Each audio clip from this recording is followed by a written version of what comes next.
Dans l'exercice 5, on retrouve une fonction définie par morceaux. Cette fois-ci, il y a 3 morceaux, ce qui va donner lieu à l'utilisation du test d'une double condition. Ce qui est noté condition 1, end, condition 2 dans l'indication de début d'exercice. Première question, le TD demande d'écrire un algorithme.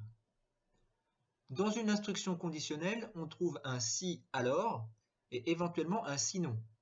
Le sinon n'est pas automatique. De ce fait, on peut présenter l'algorithme de plusieurs façons, avec ou sans utilisation du sinon. Dans ce premier algorithme, je propose donc une instruction traditionnelle si, alors, sinon. Dans le sinon, je fais succéder une autre instruction conditionnelle du type si, alors, sinon.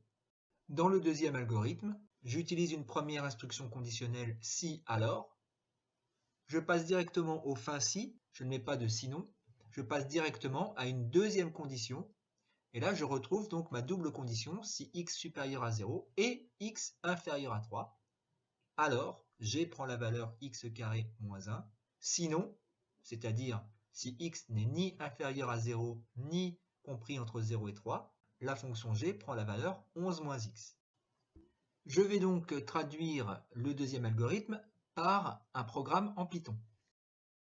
Ici, on retrouve l'instruction def qui permet de définir la fonction g. Ensuite, je retrouve ici ma première instruction conditionnelle, si x est inférieur à 0. Le return, qui va indiquer ce que la fonction va retourner. Return 2 fois x plus 1. Deuxième instruction conditionnelle, si x supérieur ou égal à 0 et x inférieur à 3. Return x au carré moins 1, x étoile étoile 2 pour x au carré. Sinon, return 11 moins x. Dans la deuxième question, on nous demande de compléter un tableau de valeurs et de tracer la courbe représentative de la fonction g dans le repère. On va pouvoir compléter le tableau de valeurs à l'aide de l'ordinateur. On voit que dans le tableau, on a des valeurs de x comprises entre moins 5 et moins 1 avec un pas de 1. Donc l'instruction range pourra faire l'affaire. De même pour les valeurs de x comprises entre 1 et 6. Il restera à faire calculer par l'ordinateur les images de moins 0,5, moins 0,1, 0 et 0,5. Je vais donc créer 3 tableaux de valeurs pour les valeurs de x et 3 tableaux de valeurs pour les valeurs des images y. Premier tableau de valeurs pour les valeurs de x, je l'appelle x1. X for x in a range de moins 5,0, c'est-à-dire l'ensemble des valeurs de x situées entre moins 5 et moins 1. On se souvient qu'il y a toujours un décalage de 1 avec range. Y1, ce sont les images g de x pour x dans le tableau x1. Je crée un tableau x2 avec les valeurs moins 0,5, moins 0,1, 0 et 0,5. Étant donné qu'il n'y a pas un pas constant entre deux valeurs consécutives, je crée une liste manuellement. En revanche, le tableau y2 est l'ensemble des images g de x pour x dans le tableau x2.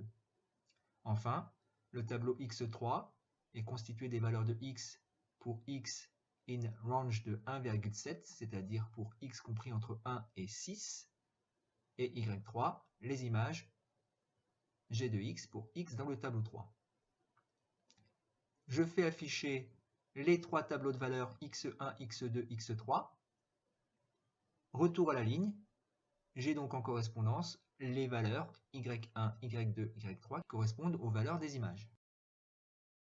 Je compile le programme. Le programme s'exécute et je vois apparaître ici dans la première ligne l'ensemble des valeurs de x et dans la deuxième ligne les valeurs des images correspondantes.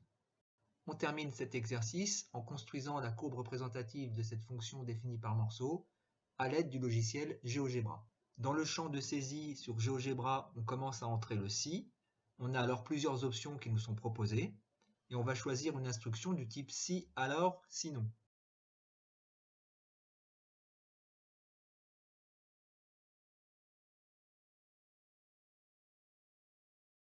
Dans l'exercice 6, pas de difficulté particulière. On découvre l'instruction elif, contraction de else if, afin d'enchaîner plusieurs instructions conditionnelles. Comme le code était fourni par le TD, il n'y a pas grand-chose à faire de plus que de recopier pour découvrir cette nouvelle instruction elif. Mais pour réinvestir la construction d'un tableau de valeurs avec un pas non entier et l'utilisation du module NumPy, j'ai décidé d'enrichir le code d'un tableau de valeurs sur l'intervalle -5, 5 avec un pas de 0,5. Ici, on trouve l'instruction permettant de créer le tableau de valeurs des valeurs de x entre -5,5 et 0 avec un pas de 0,5, toujours ce décalage d'un cran. Ici, le tableau de valeurs des images pour x dans le tableau 1.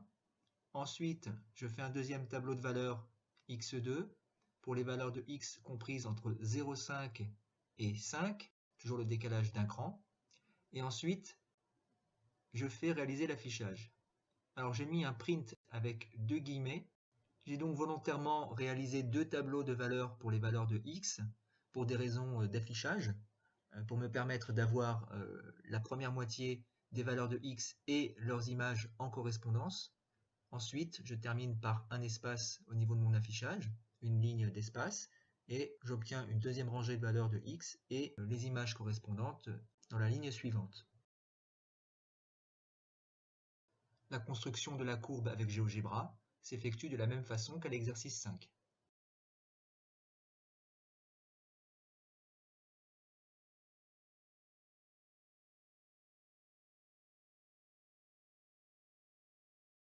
Pour l'exercice 7, je ne présente pas l'algorithme, mais un raisonnement qui va permettre de donner l'expression du prix en fonction du nombre n de photocopies effectuées.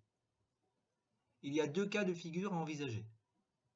Si le nombre de photocopies est inférieur à 20 ou s'il est supérieur ou égal à 21. Par exemple, 15 photocopies coûteront 15 fois 10 centimes. Mais pour connaître le coût de 30 photocopies, on va d'abord calculer le prix des 20 premières, 20 fois 10 centimes, et le coût des 10 dernières, 10 fois 8 centimes, soit un total de 2,80 € pour 30 photocopies. De façon générale, si n est le nombre de photocopies, si n est inférieur à 20, le prix à payer sera n fois 10 centimes, soit en euros 0,1 n, et si n est strictement supérieur à 20, on paye d'abord le prix de 20 photocopies, c'est-à-dire 2 €, et 8 centimes pour les n-20 photocopies supplémentaires, soit en euros 2 plus n-20 fois 0,08. Dans l'algorithme puis dans le programme, il faut penser à vérifier que le nombre de photocopies est bien en entier. Pour cela, on réinvestit le test présenté dans l'exercice 3 entre un nombre et sa partie entière. Comme d'habitude, j'ai enrichi le programme par l'affichage de messages. J'exécute le programme.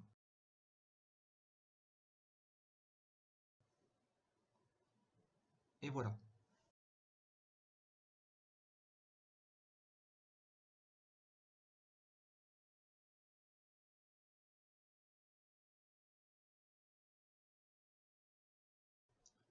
Pour l'exercice 8, enfin, je vous laisse le soin de prendre connaissance du programme que je propose. Il fallait penser à faire vérifier par le programme que la hauteur h saisie par l'utilisateur était cohérente, c'est-à-dire positive et inférieure à 80 cm.